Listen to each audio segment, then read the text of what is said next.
ton souffle.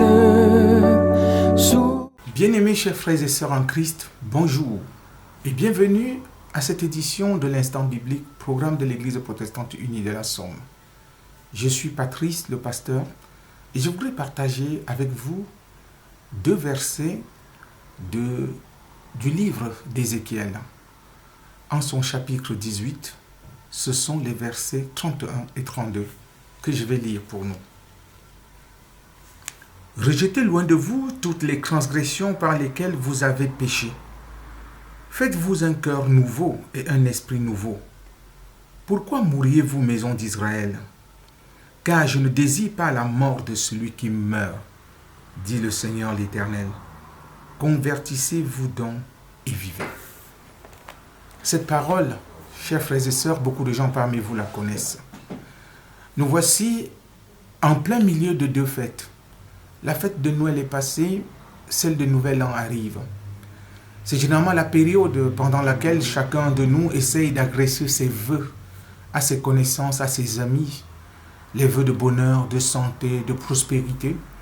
Nous disons tellement de choses, par conviction ou par conformisme, c'est chacun qui sait. Mais ici, dans le texte que nous avons lu, je vois en cela le vœu que le Seigneur formule pour chacune et chacun de nous.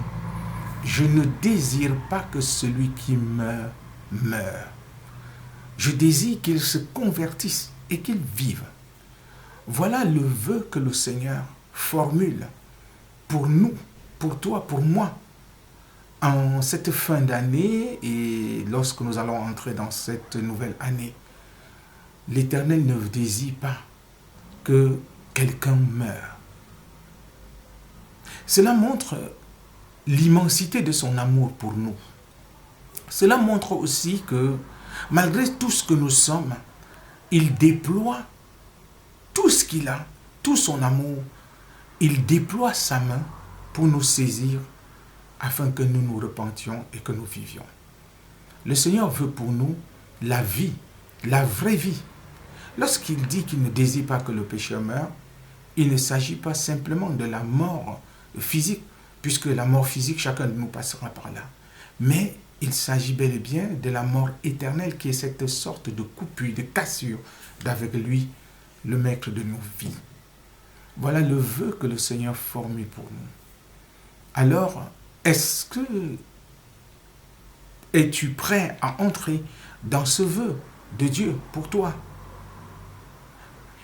Est-ce que cela t'inspire la formulation à ton tour des vœux que tu voudrais à l'endroit des personnes que tu vas rencontrer?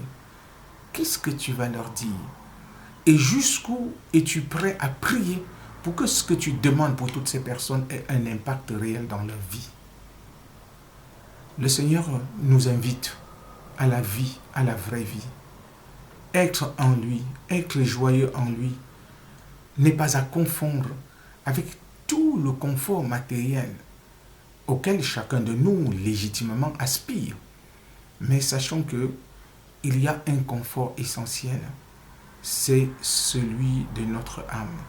La vraie vie, la vie éternelle, c'est le vœu de Dieu pour nous en cette fin et début d'année. Accueillons donc sa grâce, accueillons sa main tendue et laissons-nous porter pour nous détourner de tout ce que le Seigneur désapprouve. Qu'il bénisse en nous sa parole et je vous invite à la prière. Dieu notre Père, apprends-nous à nous tourner véritablement vers toi et à accueillir cette main tendue que tu nous agresses. Oui, ta parole nous dit que tu ne désires pas que celui qui meurt, meure, mais qu'il se convertisse et qu'il vive. Seigneur, donne-nous de nous tourner vers la vraie vie que tu donnes en Jésus-Christ. Et que le vœu que tu formules pour nous, le vœu de la vie, que nous puissions à notre tour le formuler pour d'autres personnes, en nous investissant afin que ces personnes reçoivent, ou tout au moins écoutent l'évangile qui les invite à la repentance. Merci encore de nous accompagner en cette fin d'année et de nous accompagner dans l'entrée de l'année nouvelle qui s'offre à nous. Merci au nom de Jésus. Amen. Frères et sœurs, merci pour votre fidélité. Merci parce que nous sommes là, n'est-ce pas, à ce dernier instant biblique de l'année 2023 et nous allons entrer dans l'année 2024. Je vous invite donc à chanter avec moi avant de vous qu'on se sépare. Ce chant, nous voulons voir Jésus élevé comme un étendard sur ce pays. Quel que soit le pays où tu te trouves, chante avec moi pour que Jésus soit élevé. Et si notre monde était ce pays où il faut que l'étendard du Christ soit élevé. Allez dans la paix. Dieu vous bénisse et vous garde. Joyeux Noël encore. Bonne année. Au revoir et à très bientôt.